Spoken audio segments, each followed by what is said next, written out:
il y a 60 ans, le 15 mars 1961, une voiture allait devenir la vedette du Salon de Genève dans des conditions purement incroyables. La Jaguar Type E. Nous sommes en compagnie de Jean-Luc Moreau, une des voix de Sud Radio que vous retrouvez tous les samedis de 11h à midi dans On parle auto avec Laurence Perrault. Bonjour Jean-Luc. Bonjour Philippe. Alors tout d'abord, comment est né le projet Type E ?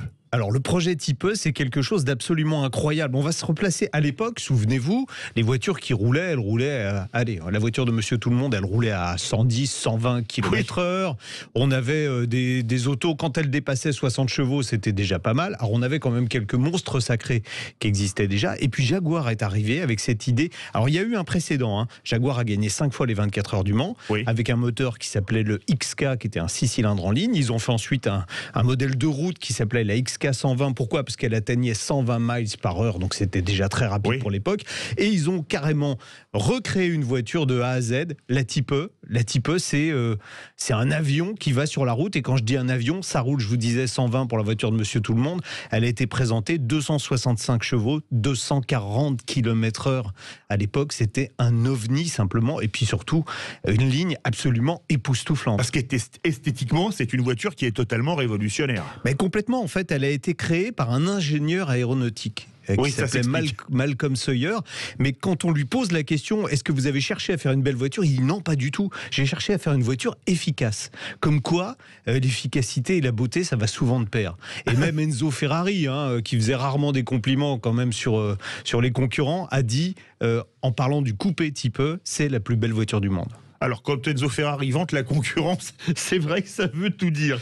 Techniquement, est-ce qu'elle est révolutionnaire ? Alors, techniquement, elle est conçue comme un avion, puisqu'elle a une caisse autoporteuse à l'arrière, et à l'avant, vous avez un châssis tubulaire, vous prenez un petit avion, il a une structure monocoque derrière, et un châssis tubulaire pour supporter le moteur, et c'est la même chose. Et ça explique son immense capot, en fait, à l'avant de la voiture, parce qu'une des particularités de la Type E, c'est ce grand capot. D'ailleurs, je ne sais pas si vous vous souvenez, dans le petit baigneur avec de Funès, ils allongent encore le capot ils étirent la voiture. Et c'est vrai que cet immense capot, mais même quand on est au volant, on a ce capot. Alors, il y a un gros bossage sur le capot au milieu, et rien que ça, déjà, la sensation juste d'être assis derrière le volant, on a l'impression d'être, avec tous ces compteurs, on a l'impression d'être dans un avion de chasse de la Deuxième Guerre mondiale, avec cet immense capot, et quand on démarre, on se dit c'est un avion de chasse.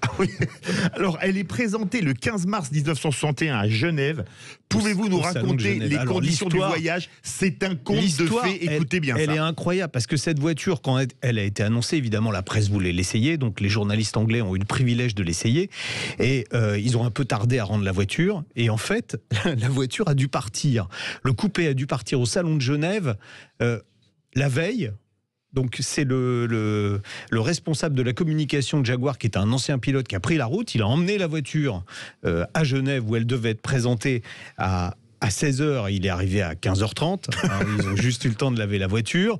Les journalistes se sont précipités. Et là, le patron de Jaguar, William Lyons, a dit c'est pas possible qu'on ait qu'une voiture sur le stand demain pendant le salon.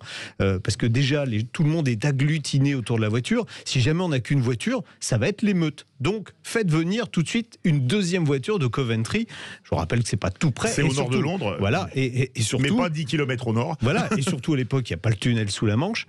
Et il n'y a pas l'autoroute. Donc ils ont demandé à Norman Davis, qui était le pilote d'essai de la marque, de ramener un deuxième prototype qui était un cabriolet cette fois, avec lequel il était en train de faire des tests. Il faisait des tests de freinage, et ils lui ont dit t'arrêtes tout, tu ramènes la voiture à Genève. Donc il est parti de la piste d'essai, il est rentré à l'usine, ils ont démonté le matériel qui servait à faire les essais. Il est parti, il était je crois 19h15 de l'usine, il devait arriver pour prendre, parce qu'il fallait prendre le ferry. Il est arrivé pour prendre le ferry, il fallait qu'il arrive avant 22h à Douvres pour prendre le ferry. Il a traversé Londres, il l'a dit longtemps après, à 160 km/h, parce qu'il n'y avait pas d'autres moyens, il fallait traverser Londres. Il a traversé Londres à 160 km/h. Il est arrivé, les portes du ferry étaient fermées. Et là, les gars, la Type E était tellement un truc extraordinaire. Les gars ont vu la voiture arriver, ils ont dit waouh, mais c'est la Type E, il faut la faire monter. Donc ils ont arrêté le ferry, rouvert les portes, il est monté dedans, il a fait la traversée. Il est descendu, il fallait qu'il arrive. William Lyons lui avait donné un horaire, il devait arriver avant 16h aussi à Genève. Donc il a roulé en fait toute la nuit, toute la journée. Je précise, il n'y avait pas l'autoroute. Alors, je vais vous donner le chiffre exact. Il a fait 109,43 km/h de moyenne pour arriver à Genève. Il arrivait juste à temps. La voiture a été exposée sur le stand. Et là, c'était un raz-de-marée, quoi. Et il y a une phrase qui naît. Vous la voyez, vous la voulez. Vous la voyez, vous la voulez, mais c'est ce que toutes les stars à l'époque... Alors, rendez-vous compte, cette voiture, elle était vendue, le cabriolet était vendu 2097 livres et le coupé était vendu 2196 livres. C'était 2 fois moins cher que l'Aston Martin DB4, c'était 2 fois moins cher qu'une Chevrolet Corvette. Elle était incroyablement bon marché. Elle était aussi performante qu'une Ferrari. Elle était 3 fois moins chère que la Ferrari équivalente. Donc, et puis, surtout, elle avait une gueule d'enfer. Donc, tout le monde en voulait. Ils sont tous précipités. Steve McQueen, Frank Sinatra, Peter Sellers, Tony Curtis, George Harrison. Et pour les Français, il y avait François Sagan, Johnny Hallyday, Brigitte Bardot. Tout le monde voulait une Type. C'est dingue. Alors, au départ, elle est équipée d'un V6 avant de l'être d'un V12. Non, un 6 cylindres en ligne, attention. 6 cylindres en ligne, pardon. D'un 6 cylindres avant un 12 cylindres. Et c'est le 6 cylindres qui est le plus légendaire. Pourquoi ? Parce qu'il a gagné 5 fois Le Mans. Alors, oui, c'est une version quand même assez différente, parce que les spécialistes vont dire oui, la version de série n'a pas grand-chose à voir avec la version qui a gagné Le Mans, mais c'était quand même la même architecture moteur. Donc c'est un moteur qui était auréolé de gloire. Il avait gagné avec les Type C et les Type D, il avait gagné Le Mans. Bon, c'était un moteur à l'époque qui était une exception dans la production automobile mondiale. Ensuite, il a été remplacé parce que les Américains ont voulu... Alors, ce moteur, il est sorti 6 cylindres en 3,8 litres, ensuite en 4,2 litres, parce que les Américains voulaient du couple. Oui. La puissance s'en fichait un petit peu. Et puis, après, il a perdu de la puissance, ce 6 cylindres, à cause des normes anti-pollution américaines. Donc il a fallu, pour rééquilibrer, on s'est dit, Jaguar s'est dit, tiens, on va faire un moteur plus gros. Ils ont fait un V12, donc un V12 de plus forte cylindrée, qui était plus puissant, mais entre-temps, la voiture a pris beaucoup de poids, le poids d'aisance, et on pourrait presque dire ça. Entre un cabriolet 3,8 litres du départ et un cabriolet V12, il y a 350 kilos d'écart, donc c'est juste énorme. C'était plus une voiture de sport à la fin. Ah oui, c'est fou d'ailleurs. On peut dire par contre que sa boîte de vitesse n'est pas à la hauteur au départ pour alors, ce type de voiture. Alors au départ, il y a une... C'est une basique 4 vitesses. Alors c'est une boîte 4 vitesses, mais surtout non synchronisée. Ah oui. Alors avec la première non synchronisée.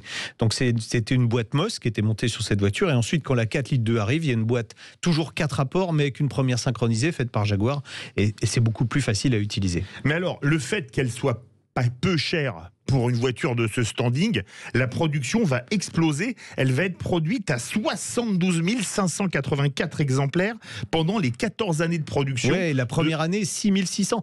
Il faut quand même avoir présent à l'esprit que en 61, c'est une supercar. Oui. 6600 exemplaires d'une supercar, c'est complètement démentiel. Oui. Alors, les délais pour...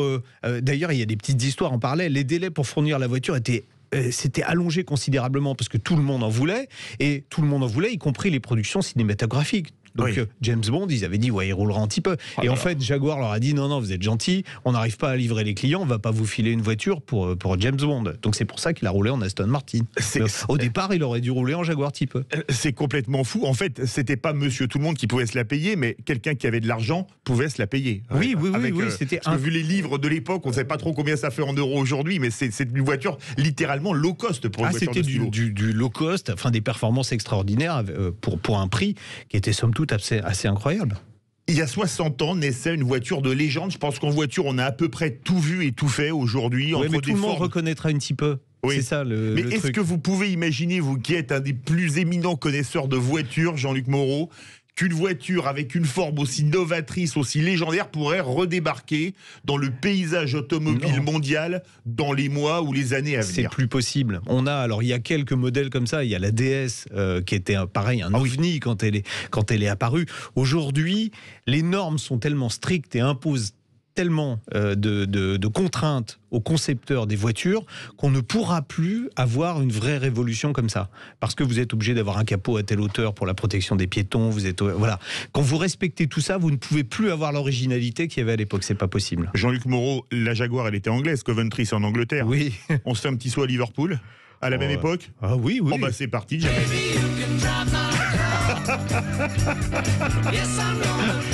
Ça va bien ça pour conclure cette chronique, non? C'est vrai. Merci beaucoup Jean-Luc Moreau pour cette chronique passionnante. Vous avez fait une vidéo extraordinaire pour la raconter et là on voit vous la allez voiture. pouvoir la voir. Vous l'avez mis sur la page Facebook de Sud Radio. Ah bah on va message pour Inès. sur la chaîne YouTube. Oui, on va la mettre parce que c'est vraiment une vidéo extraordinaire de l'histoire de cette voiture fabuleuse. Merci beaucoup Jean-Luc Moreau. On vous retrouve bien évidemment samedi prochain à 11h en compagnie de Laurence Perrault dans On parle auto. On va faire un tour en Jaguar. Ah non, on n'a pas le temps. Allez, bonne journée Philippe.